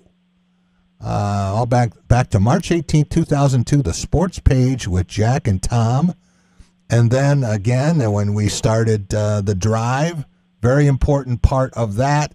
He has been a panelist on Press Pass more than anyone else. He is a creator of the Crawford Podcasting Network. Tom, thank you for all you have done in these 2,500 shows. Well, I appreciate that, Jack, and I still remember that day. I remember that first year over at Rubber City Radio. In fact, I was on a podcast last fall. I think you were on a podcast the week after with our friend Mojo. Yeah. And I told him that story, that infamous story, and I stress the word infamous. You know the day I'm talking about. Yeah. The day I will never forget in radio, you and I, but it was probably, looking back, the most I've ever laughed in my entire life. You know, I'll do it real quickly. I'll just go into it real quickly, where we were talking about televisions, you know, and at that time, HCTV had not come out, right? So I was mainly into this 36-inch, you know, analog TV, and then they had these the projection TVs that I thought was a little milky, and so I started bashing that technology.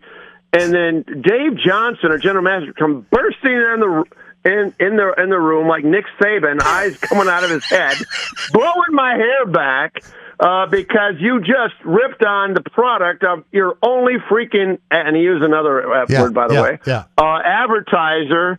That our friend John Madden, Contemporary Audio Studio, or whatever it's called. And the funniest part, though, is that I was getting beat-faced red, and you were like trying to keep from laughing. We had one sponsor, we nearly lost him midway through the first show. Oh, that was a classic. And the back part of that is, so after I was like freaking out. I was, oh, Dave's going to whack me here like week number 3. I got to go reel this dude in. So I hadn't even met John Madden. So I said, Jack, you're coming with me. So we go over and stalk this guy's studio, wait for him to show up. And we ended up laughing about the fact that we had 2 callers and 1 advertiser, 2-to-1 defensive struggle on Sports Fakes with Jack and Tom. Hey, Rob, 70 years of breathing, and I don't think I have ever laughed harder than we did that day when we had to go and try to convince John Madden not to have us executed. It was beyond where belief. you are now. Yeah, that's all right. worked out, oh, my see? God. The funniest part was that you thought it was funny. Gallows humor. That's what that was. Yeah, that's my first. I really learned about Jack Evelyn. That's your core. When you think of what we have seen, and with the drive here since 2013, truth be told, there were so many different stations involved in this. You mentioned the Rubber City experiment. Yeah. And then I was doing the show solo there, and then we got the word that there was a staff meeting, and I had forgotten about it. And I had driven home. I was 2/3 of the way home, and I said, oh, there's a staff meeting. I turned around and went back only to get fired.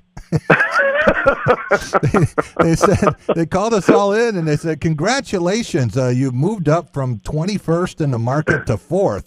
And we all had these performance bonuses written into our contracts. They said, oh, this is easy because we're never going to pay these clowns these bonuses. Oh, yeah. And then they said, you did, so here's your bonus, and tomorrow's your last day.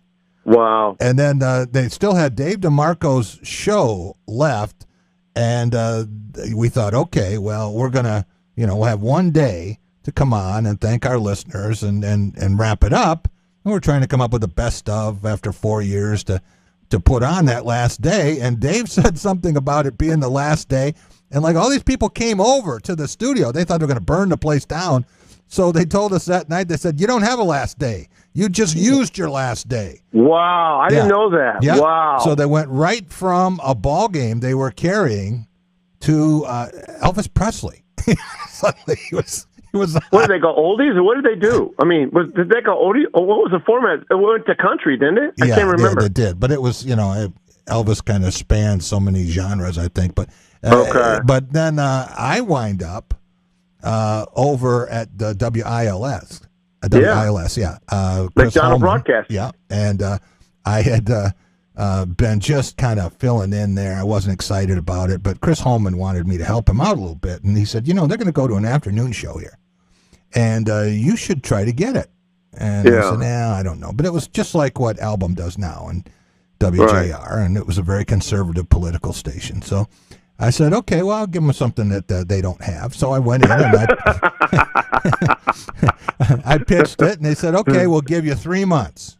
Okay, great. So I walk out and I said, you know what? We didn't even talk about compensation. So I stick my head back in and I said, we didn't even talk about this. Am I supposed to show up at the blood bank every week or what? And the guy says, I'll give you this many minutes. If you sell it, you're making as much as anybody in the market. If not, you're a volunteer. Well, that's where you came up the term, which I had never heard before. You eat what you kill. Eat what you kill. That's right. Yeah, that's right. I actually got that from Joel Ferguson, who told me that. He said, I was talking to some business people in town about how to do this because I'd never sold anything other than paint when I was 16 years old. Yeah. And, and Joel said, well, good luck. And went over and I stopped, first of all, I stopped at Church Critzelis and Weibel to see my friend Jim Heas. And I said, Heas had loved our show. Used to call into the show as Rupert. Oh yeah, Rupert. And he wanted me to be back on the air. So I said, so what do I do? And he reached in his side desk drawer and he took out a checkbook. He says, how much do you need? Wow. And I said, well, to get going, I figure, I'm going to wind up paying people and I'm going to have to eat and all the rest of this. And I wasn't working at the State Journal anymore. Right. So I said, I could use a few thousand. And he wrote me a check, just wrote me a check for $6,000.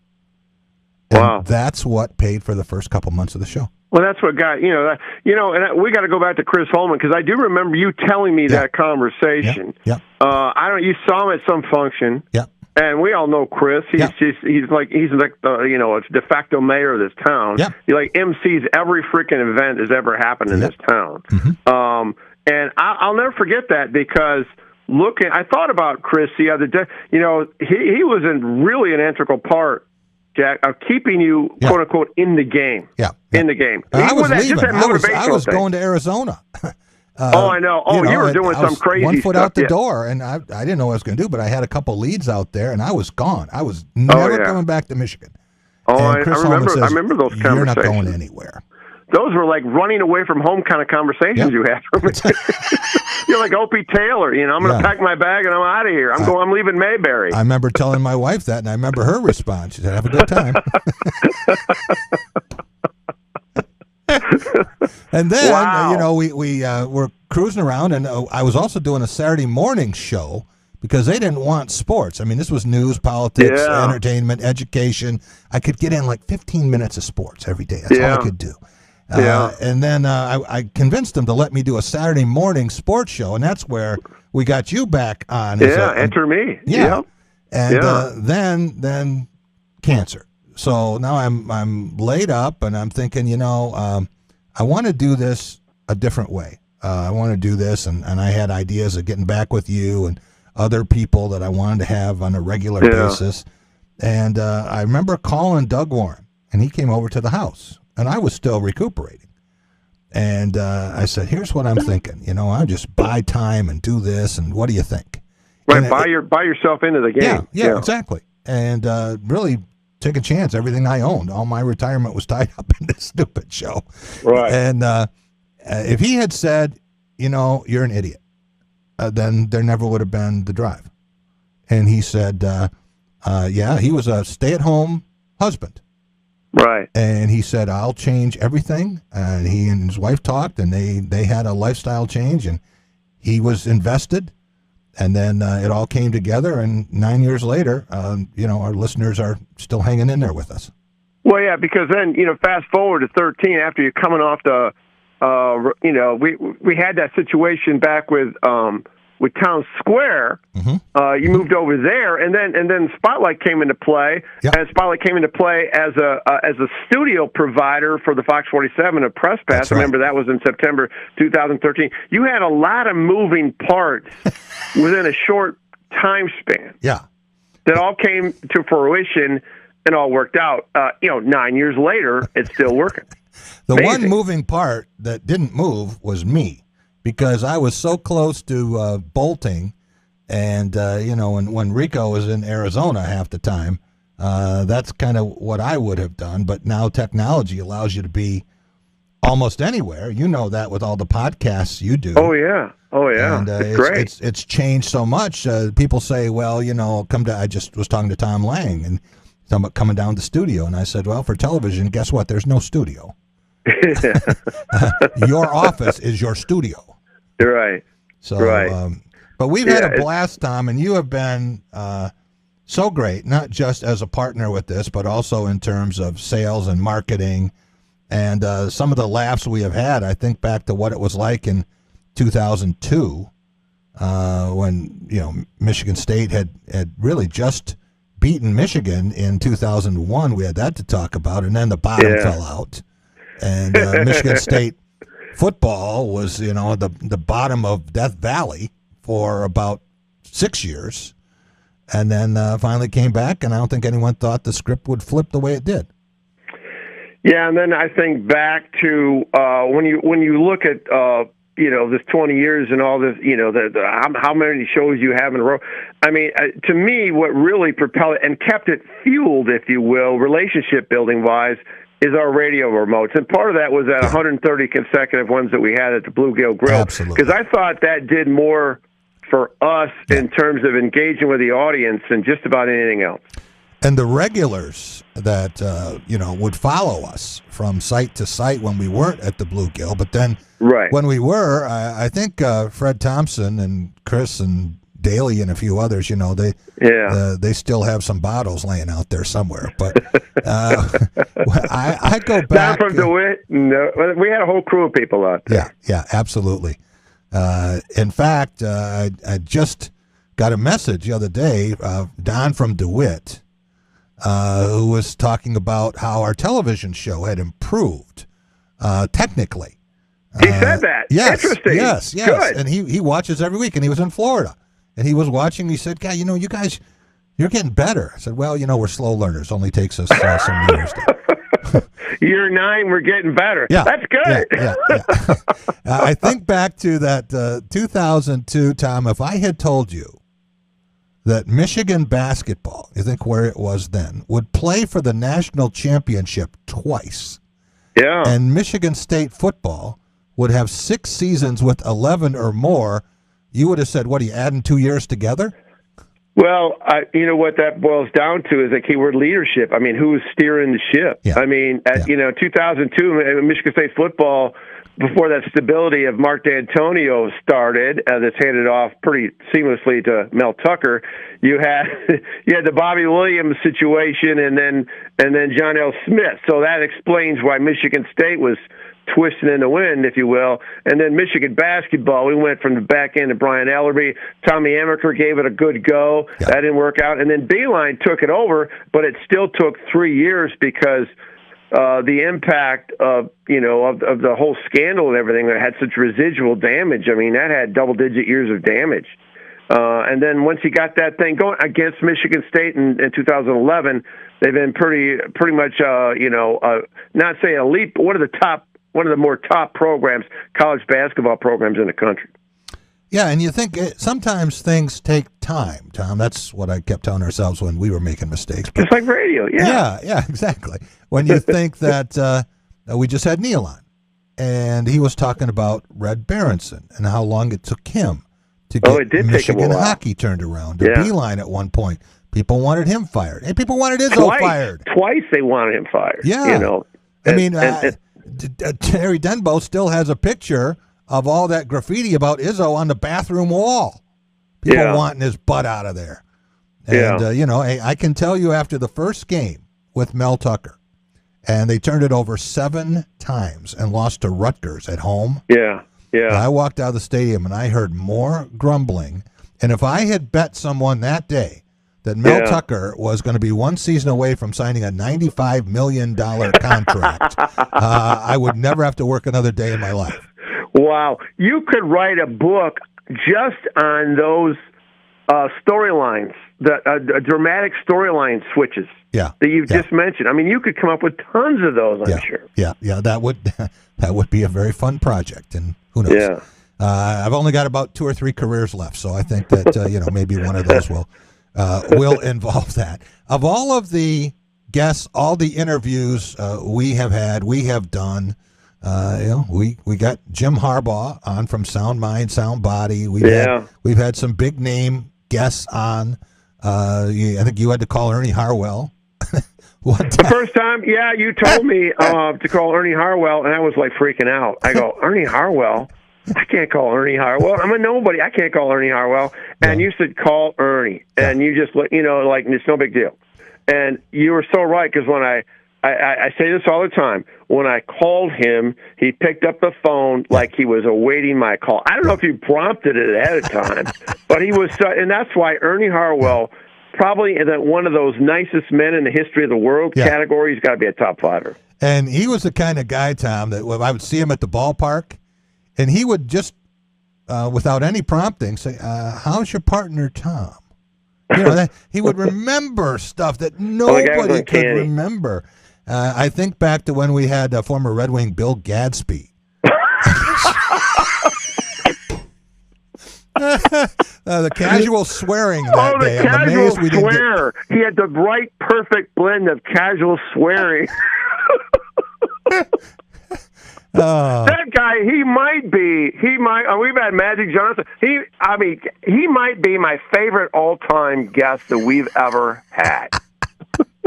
I was like dying. That was over at McDonald's on a Saturday morning. Yeah. I was dying laughing. Hey, Rob, Tom Izzo, he doesn't care a lot for the University of Michigan, to put it mildly, but he has 2 favorite Wolverines. One is Doug Herner, who was a Michigan player in the Cassie Russell era after winning state championships at Lansing Sexton, and then he helped Judd Heathcote after his coaching back with the Big Reds, and he's still around, still helping out over there at Michigan State basketball. And truth be told, Doug doesn't like to talk about this, but he's a big Michigan football fan to this day. Well, he's an alumnus. He should be. Yeah, he doesn't care much for Michigan basketball, but he loves Michigan football. And you think about the other favorite Wolverine for Izzo is Tom Crawford. And he's my favorite for a lot of reasons. He's one of my favorite guys because the guy thinks he's going to get fired tomorrow. Okay? And I'm saying this in all seriousness because you know what that tells you? That tells you what kind of a competitor that guy is. He feels he has to prove it every day. Yeah. I admire those kinds of names more than anything. And when you tell people in Ann Arbor, at the Wolverine or wherever you are, that Tom Izzo is not Osama bin Laden, you have to convince them. No, I'm constantly defending him, and now they've given up.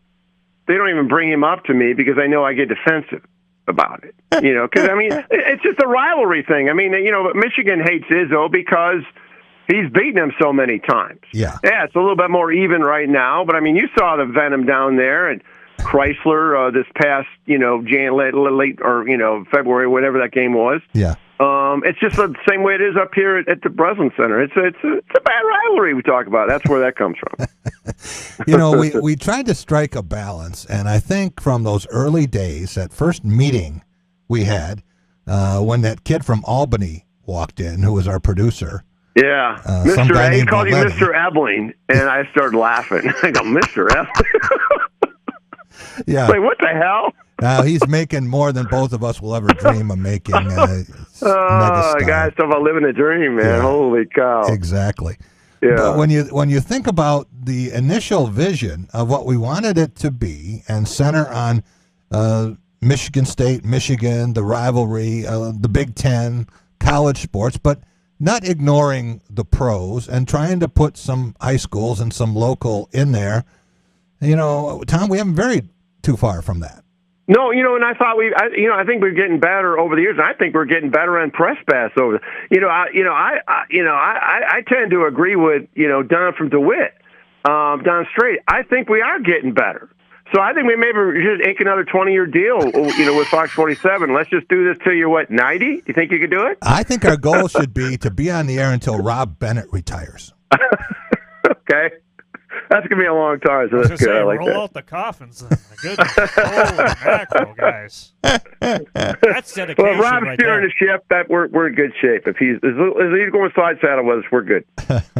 Tom, thanks so much for joining us and everything else. It's been it's been a fun show, 2,500 for the drive, and if you put them all together, it's about 4,850.